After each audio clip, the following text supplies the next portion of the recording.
Hello friends, welcome to my YouTube channel cognitive Sidhu, way to go learn and fly. जैसे कि हमने पिछली video में इंपॉर्टेंट मिलिट्री ऑपरेशंस पढ़े थे, तो आज मैं आपके लिए एक नया टॉपिक लेके आया हूँ, न्यूक्लियर यून फ्री ट्रीटीज़। इस टॉपिक की बात करें तो हमारे जितने भी इंपॉर्टेंट एग्ज़ाम्स हैं, यूजीसी नेट हो गया, एफकैट हो गया, सीडीएस हो गया, और भी डिफेंस रिलेटेड जितने भी एग्ज़ाम्स हैं उनके लिए सबके लिए ये बहुत इंपॉर्टेंट टॉपिक है। तो प्लीज़ आप इस वीडियो को बड़े ही ध्यान से सुनिए और लास्ट तक ज़रूर देखिए। और जिन्होंने चैनल को सब्सक्राइब नहीं कराया, प्लीज़ चैनल को सब्सक्राइब कीजिए और शेयर करिए। तो चलिए ज़्यादा टाइम ना वेस्ट करते हुए हम अपनी वीडियो को शुरू करते हैं। दोस्तों, जो फर्स्ट ट्रीटी जिसके बारे में आज हम बात करेंगे वो है अंटार्कटिका ट्रीटी। अंटार्कटिका ट्रीटी को जानने से पहले हम जान लेते हैं कि अंटार्कटिका क्या है। अंटार्कटिका एक आइलैंड है जो अर्थ के साउथर्न हेमिस्फीयर में है और साउथ पोल पे सिचुएटेड है। यहाँ की कोई नेटिव पॉपुलेशन नहीं है और बेसिकली ये 90% जो आइलैंड है वो आइस से ही कवर्ड है। So from treaty point of view you can say that कि जो लैंड है साउथ ऑफ 60 डिग्री लैटिट्यूड वो अंटार्कटिका है। कॉन्डोमिनियम लॉ है। कॉन्डोमिनियम का मतलब होता है international law which is governed by an number of political parties और स्टेट पार्टीज़। और सिंपल शब्दों में कहें तो इसके बहुत सारे इंटरनेशनल पार्टनर्स हैं जो इसको गवर्न करते हैं इस ट्रीटी को। एट प्रेजेंट 54 मेंबर्स हैं इसके। तो ये साइन हुई थी 1 दिसंबर 1959 को। अपने आप में ये फर्स्ट आर्म्स कंट्रोल एग्रीमेंट है जो बड़े लेवल पे पहली बार साइन हुआ था और इफेक्टिव कब हुआ? 23 जुलाई 1961 को। जैसे कि मैंने बताया अभी तक इसकी 54 पार्टीज़ हैं। तो इसका काम क्या है? It bans all the military activities, only scientific investigations are allowed. तो मिलिट्री एक्टिविटी कोई अलाउड नहीं है, साइंटिफिक इन्वेस्टिगेशंस आप कर सकते हैं। तो कमेंट्स में आप मेरे को ये बताइए कि इंडिया के कौन से रिसर्च सेंटर हैं ये वो जो हमारी गवर्नमेंट ने बनाए हैं वहाँ पे रिसर्च करने के लिए। तो हेडक्वार्टर इसका जब ये बनी थी तो वाशिंगटन डीसी में थी। तो 2004 में उन्होंने इसका हेडक्वार्टर शिफ्ट कर दिया ब्यूनोस एयर्स अर्जेंटीना में। एंड मेंबरशिप की बात करें इंडिया, ये एग्ज़ाम पॉइंट ऑफ व्यू से याद रखिए कि इंडिया इसका मेंबर है कि नहीं है। जी हाँ, इंडिया इसका मेंबर है। इंडिया ने इसको साइन करा था 1983 में एज 15th स्टेट।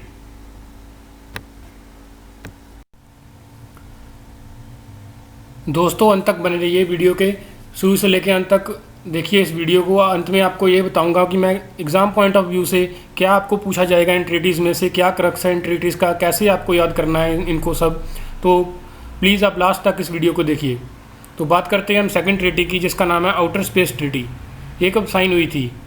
ये साइन हुई थी 1967 में 27 जनवरी, 26 जनवरी के एक दिन बाद। और इफेक्टिव कब हुई? 10 अक्टूबर 1967 को। It prohibits placing any nuclear weapon in space, use of moon and other celestial bodies to peaceful purpose only. India is member of this treaty. It does not prohibit placing any conventional weapons. इसीलिए आज अभी space में मारामारी पड़ी हुई है weapons को लेके। यूएस ने तो एक अलग से वो एयरफोर्स, स्पेस फोर्स भी बना दी अपनी, that comes under the air force of US.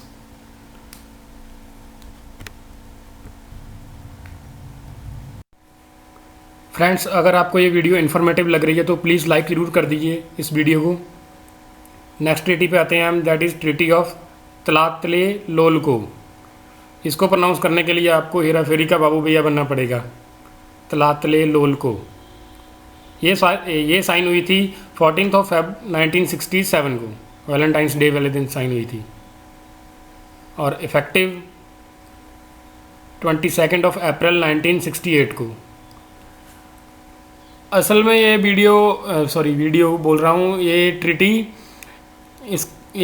Treaty को इनिशिएट करा था क्यूबा और ब्राज़ील ने। क्यूबन मिसाइल क्राइसिस 1962 के बाद क्यूबा ने लैटिन अमेरिका में बाकी कंट्रीज़ के साथ मिलके, स्पेशली ब्राज़ील के साथ मिलके, उन्होंने सोचा कि लैटिन अमेरिका को न्यूक्लियर वेपन फ्री जोन बनाया जाए। तो 1964 से लेके 67 तक काफ़ी उनकी बातचीत चली। तो फिर फाइनली 1967 को ये साइन हुई। तो it prohibits prohibition of nuclear weapons in Latin America and Caribbean, जैसे मैंने आपको बताया। तो और इसकी लोकेशन है मैक्सिको में। Coming to the next slide, that is seabed arms control treaty. This treaty formally prohibits the emplacement of nuclear weapons and other weapons of mass destruction on the seabed and ocean floor and in the subsoil thereof. It was signed on 11th of Feb 1971, which became effective on 11th of May 1972. Simply ये treaty क्या बोलती है कि आप nuclear weapons को या कोई भी other weapons of mass destruction को आप ओशन फ्लोर में टेस्ट नहीं कर सकते हो। कहाँ से? 12 miles from coastal zone, that is 22 kilometre from coastal zone, उससे आगे आगे। Indian ocean as zone of peace in 1971। Friends, ये क्वेश्चन एग्जाम में आया हुआ है, यूजीसी नेट पेपर 2 में लास्ट ईयर में आया हुआ था। तो उन्होंने पूछा था कि कौन से ईयर में इंडियन ओशन को जोन ऑफ पीस बनाया गया था, तो उसका आंसर था 1971। इंडिया इसका मेंबर है। और next treaty is treaty of Rarotonga. ये 6 अगस्त 1985 को साइन हुई थी और 11 दिसंबर 1986 को इफेक्टिव हुई थी। Nuclear weapon free zone in South Pacific. Marshall Island, Palau, Federation States of Micronesia are not its members. बाकी जितने भी कंट्रीज़ साउथ पैसिफिक जोन में आते हैं, इंक्लूडिंग ऑस्ट्रेलिया ऑल्सो, वो सभी इसके मेंबर हैं। सिर्फ यही 3 हैं जो इसके मेंबर नहीं हैं। Next is south east Asian nuclear weapon free zone. It was signed on 15 December 1995 and effective कब हुई? 1997 28 मार्च को। It is also known as Bangkok treaty. और जैसे कि आप जानते हैं, जो हमारी एशियन मेंबर स्टेट्स हैं 10, वो सभी इसकी मेंबर्स हैं। Next is Central Asian nuclear weapon free zone. It was signed on 8 सितंबर 2006 एंड इफेक्टिव कब हुई? 21 मार्च 2009 को। It is also known as treaty of Semipalatinsk और ट्रीटी ऑफ समाई। मेंबर्स हैं इसके Kazakhstan, Kyrgyzstan, Tajikistan, Turkmenistan and Uzbekistan.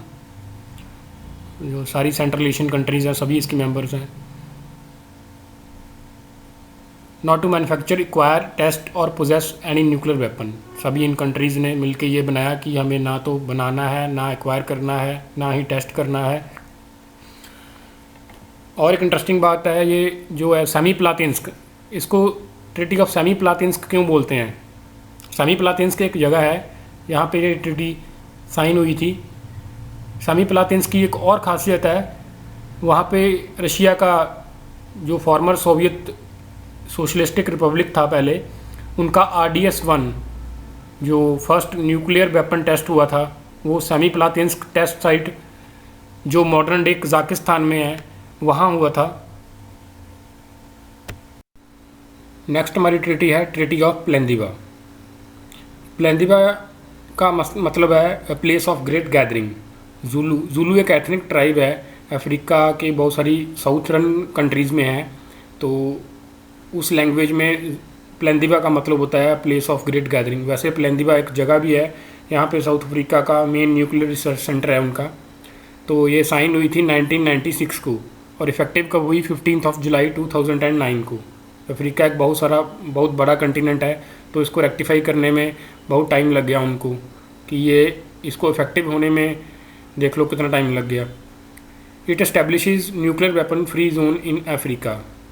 और membership की बात करते हैं तो south Sudan has not signed. तो पूरा जो अफ्रीकन कंटिनेंट है वो सारा ही मेंबर है इसका। तो कई बार ऐसे भी क्वेश्चन एग्जामिनर पूछ लेता है कि फॉलोइंग कंट्रीज़ में से कौन मेंबर है कौन नहीं है, तो सिर्फ याद रखिए कि साउथ सुडान इसका मेंबर नहीं है। नेक्स्ट जो है Mongolia nuclear weapon free status.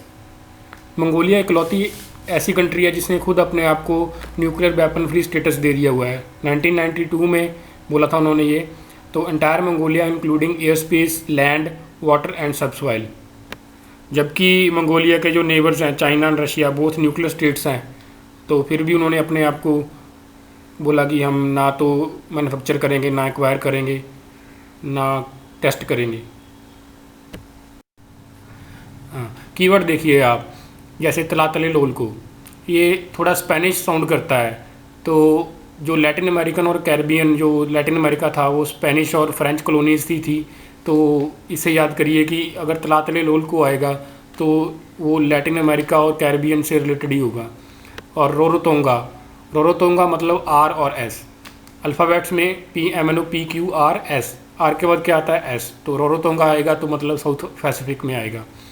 और प्लेंदिवा, जैसे मैंने आपको बताया कि इस वर्ड को याद रखिए कि जुलू ट्राइब का ये वर्ड है, तो ये इसको अफ्रीका के साथ आप रिलेट कर सकते हैं। बाकी तो सिंपल है, मंगोलिया का मंगोलिया में है, सेंट्रल एशिया में है, south Asia south east Asia जो एशियान कंट्रीज़ हैं, सी बेड का सी बेड में है।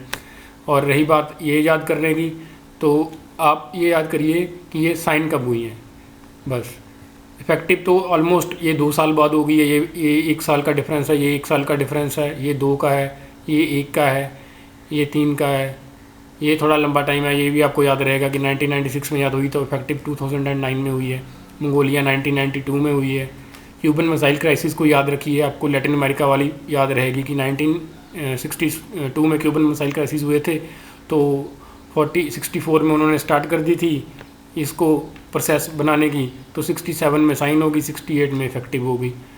एंड जो सबसे पहले आई थी वो अंटार्कटिका में आई थी, और सबसे लास्ट में कहाँ पे आई है, सबसे लास्ट में आई है अफ्रीका में। तो सबसे पहले वाला याद रखिए, सबसे लास्ट वाला याद रखिए। कई बार आपको ऐसे आ जाता क्वेश्चन कि असेंडिंग ऑर्डर में इनको लगा के दिखाइए ये ट्रीटिस को, तो ये सब सारे क्वेश्चन बनते हैं। तो आप चाहे तो इस स्लाइड का स्क्रीनशॉट ले सकते हो। बहुत सारे स्टूडेंट्स को ये हुआ कि डेट्स में कन्फ्यूजन होगी, और कुछ नाम ऐसे हैं जैसे तलातले लोल को, प्लिंदिबा, रोरोतोंगा, कन्फ्यूजिंग से नेम्स हैं।